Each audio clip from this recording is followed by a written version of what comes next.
नाड़ियां एवं कुंडलिनी। प्राणवाहक प्रमुख नाड़ियां। मनुष्य के शरीर में 72,000 नाड़ियों का होना माना गया है।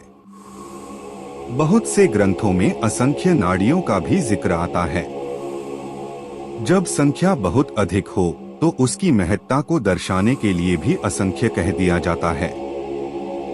अतः यह कोई ऐसा विरोधाभास नहीं है। इन नाड़ियों में 15 प्राणवाहक नाड़ियों को प्रमुख माना गया है।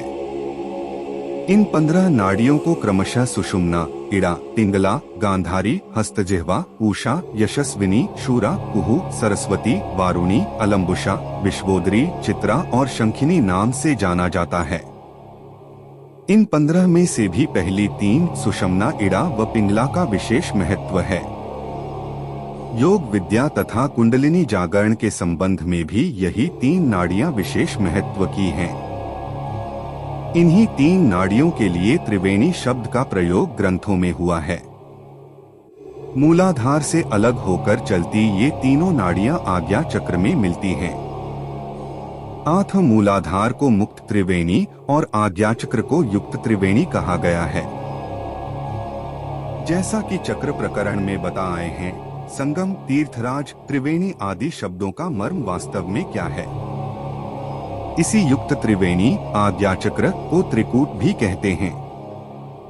कुछ विद्वान इसी को चित्रकूट भी कहते हैं, जहां राम सीता सहित वास करते हैं, यानी ब्रह्मा और माया या प्रकृति व पुरुष साथ साथ रहते हैं। बहरहाल उपर्युक्त तथ्यों को इन तीनों नाड़ियों का महत्व सिद्ध करने के लिए पुनः दोहराया गया है। इन 3 प्रमुख नाड़ियों में भी सुषुम्ना अति अधिक महत्व वाली है, क्योंकि कुंडलिनी शक्ति जागृत होकर इसी नाड़ी में गति करती है। यह नाड़ी अति सूक्ष्म नली के समान गुदा के निकट से मेरुदंड से होती हुई ऊपर सहस्रार तक चली गई है। इसके प्रारंभ स्थान से ही इसकी बाएं ओर से इड़ा तथा दाईं ओर से पिंगला नाड़ी भी ऊपर गई है, किंतु ये दोनों नाड़ियां नथुनों पर आकर समाप्त हो जाती हैं। स्वर विज्ञान की दृष्टि से ये दोनों नाड़ियां महत्वपूर्ण हैं। प्राणायाम प्रकरण में स्वर विज्ञान की चर्चा करेंगे, किंतु सुषुम्ना ब्रह्मरंध्र तक जाती है। ये तीनों नाड़ियां आज्ञाचक्र पर मिलती हैं। अतः आज्ञाचक्र को तीसरा नेत्र भी कहा गया है। सुषुम्ना नाड़ी स्वयं में एक अति सूक्ष्म नली के समान है। इस नली सुषुम्ना के भीतर एक और अत्यंत सूक्ष्म नली के समान नाड़ी है, जो वज्र नाड़ी कही गई है। वज्र नाड़ी में भी एक और नाड़ी जो वज्र नाड़ी से भी सूक्ष्मतर है गुजरती है, जो चित्रणी नाड़ी के नाम से जानी जाती है। चित्रणी नाड़ी के भीतर से भी मकड़ी के जाले से भी सूक्ष्म ब्रह्म नाड़ी गुजरती है। यही कुंडलिनी शक्ति का वास्तविक मार्ग है। इन अति सूक्ष्म नाड़ियों का ज्ञान योगियों को ही संभव है। आधुनिक विज्ञान इस विषय में पंगु व दीन है। ये नाड़ियां सत्व प्रधान, प्रकाशमय व अद्भुत शक्तियों वाली हैं तथा सूक्ष्म शरीर व सूक्ष्म प्राण का स्थान है। ये सभी नाड़ियां मेरुदंड से संबंधित हैं। जिन विशेष स्थानों पर अन्य नाड़ियां इनसे मिलती हैं, वे जंक्शन ही चक्र कहे जाते हैं, जो कि शरीरस्थ पावर स्टेशन हैं, जैसा कि पहले बता आए हैं। क्योंकि सबका संबंध मेरुदंड से है और सुषुम्ना नाड़ी मेरुदंड के भीतर से गुजरती है। सुषुम्ना के भीतर से वज्र, वज्र के भीतर से चित्रणी और चित्रणी के भीतर से ब्रह्मनाड़ी गुजरती है।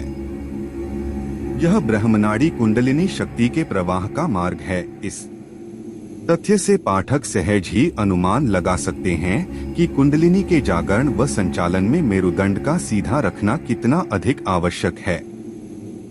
सीधे मेरुदंड में ही इन समस्त नाड़ियों के सीधे व तने रहने से कुंडलिनी शक्ति का प्रवाह सरलता, सुगमता व सहजता से निरावरोध हो सकता है। मेरुदंड का झुके रहना प्रवाह मार्ग की सरलता में अवरोधक सिद्ध होता है। पाठक जानते हैं कि 2 बिंदुओं को मिलाने वाली सबसे कम दूरी सरल रेखा होती है। आठ मेरुदंड सीधा रखकर विधिवत आसन पर बैठने से कुंडलिनी अपेक्षाकृत सरलता से ही नहीं बल्कि तीव्रता और शीघ्रता से अपनी यात्रा कर पाती है।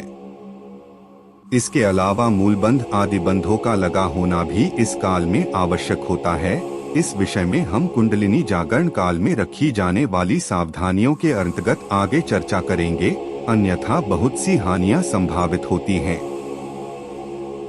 आठ जैसा कि कुछ अल्पज्ञों का मत है कि जैसे मर्जी, जब मर्जी, जहां मर्जी बैठकर, लेटकर, खड़े होकर, अधलेटे होकर ध्यान करें और कुंडलिनी को जागृत करें, यह सहज योग है।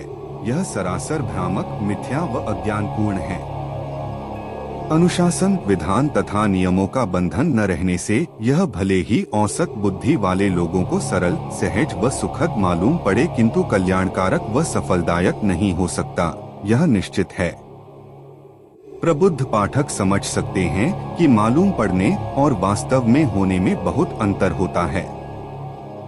दाल सब्जी बनाते समय बर्तन में डाला गया पानी 2-4 चम्मच कम ज्यादा हो जाए तो अंतर नहीं पड़ता, किंतु दवाई बनाते समय पानी उचित अनुपात से कम ज्यादा हो तो दिक्कत हो सकती है।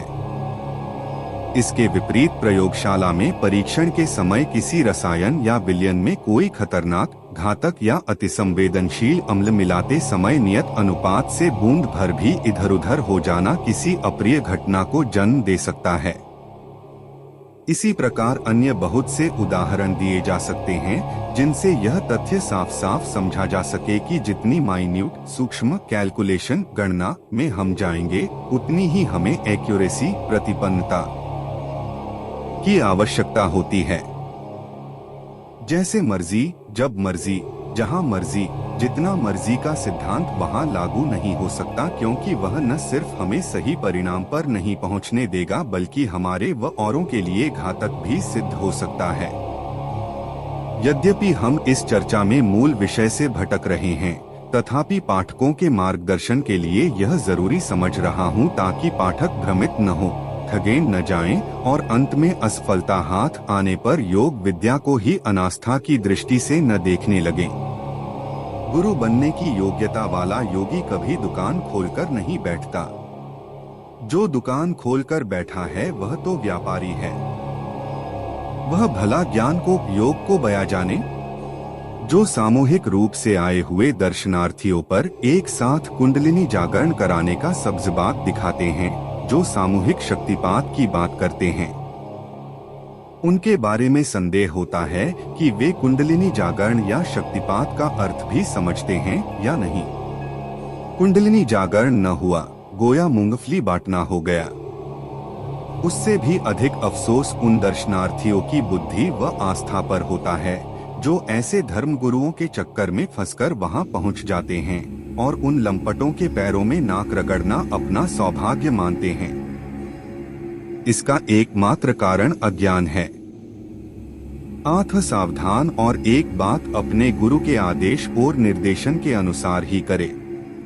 और ऐसी वीडियो के लिए इस चैनल को सब्सक्राइब करें।